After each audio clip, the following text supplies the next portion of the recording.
سلیم بھائی صاحب، آپ کا کیا خیال ہے؟ آپ نے گزشتہ دنوں بھی کہا کہ حکومت کمزور اس وقت ہو رہی ہے، اب کیا آپ اسی کمزوری کا تسلسل سمجھتے ہیں؟ وزیر اعظم نے بات کی، چیف جسٹس کی طرف سے ظاہر جواب سامنے آیا، اور اس کے بعد حکومتی وزراء کو منع کر دیا گیا کہ اب آپ اس پر بیان بازی نہیں کریں گے۔ آپ کیسے دیکھتے ہیں اس کو؟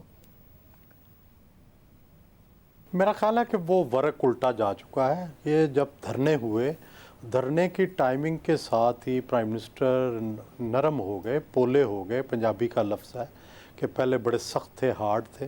اس کی وجہ یہ ہوتی ہے کہ ایک ایمپل ٹائم ملا ان کو ڈیلیوری کے لیے، اس میں وہ ڈیلیوری نظر نہیں آئی۔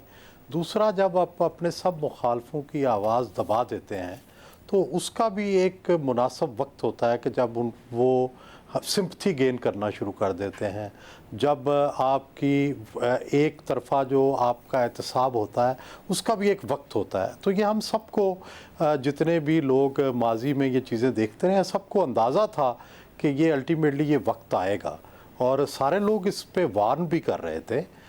کوئی یہ حیران کن واقعہ نہیں ہوا کہ ہم اتنی جلدی یہ دیکھیں کہ یہ ہونا تھا۔ شاید جون کے بعد سے یہ ضروری ہو گیا تھا کہ ایسا ہو، اور وہ آہستہ آہستہ دھرنے پہ آ کے اس کا کنکلوژن ہوا۔ اور اگر دھرنا ایک مہینہ لیٹ ہوتا تو شاید اور زیادہ حکومت کمزور ہوتی۔ اور اب بھی آپ دیکھیں گے کہ اگلے دنوں میں اگر انہوں نے ڈیلیوری شروع نہ کی، اگر کوئی پالیسیاں نئی نہ لائے، اگر اپنی پرفارمنس ٹھیک نہ کی، تو اور تیزی سے نیچے جائیں گے۔ ایک ہی پرائم منسٹر پاکستان میں اور پولیٹیکل گورنمنٹ صرف ایک وجہ سے سروائیو کرتی ہے، اگر وہ ڈیلیور کر رہی ہو، اور بعض اوقات تو گورنمنٹ ڈیلیور بھی کر رہی ہو تو چلی جاتی ہے۔ تو اگر ایک گورنمنٹ ڈیلیور بھی نہیں کر رہی تو پھر تو اس کی سروائیول بڑی مشکل ہے۔ ویسے یعنی کہ آپ یہ کہہ رہے ہیں کیونکہ پاکستان کا ماضی گواہ ہے کہ اگر حکومت ڈیلیور بھی کر رہی ہو، اس کی کارکردگی بھی اچھی ہو، اس کے پاس اکثریت بھی ہو، پھر بھی سازشوں کے تحت پاکستان میں نظر آیا ہے کہ حکومتوں کو کمزور کیا گیا ہے۔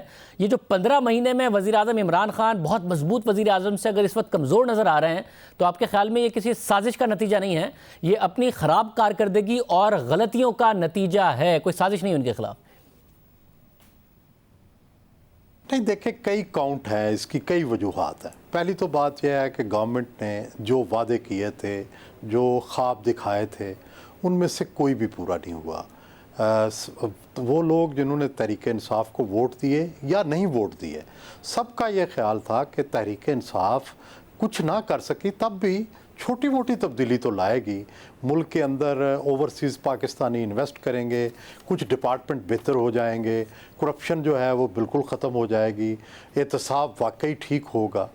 لیکن افسوس یہ ہے کہ لوگوں کی ان توقعات میں سے شاید ہی کوئی پوری ہوئی ہو سوائے احتساب کے، اور وہ احتساب بھی جو منصفانہ احتساب سے کہیں کر کے ایک جانبدارانہ احتساب کی حدوں کو چھونے لگا۔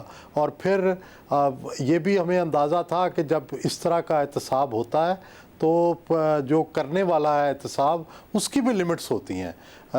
ضیاء الحق کی طرح کوئی بھٹو کو جیل میں مرنے نہیں دے سکتا، کیونکہ اس کا حساب دینا پڑتا ہے۔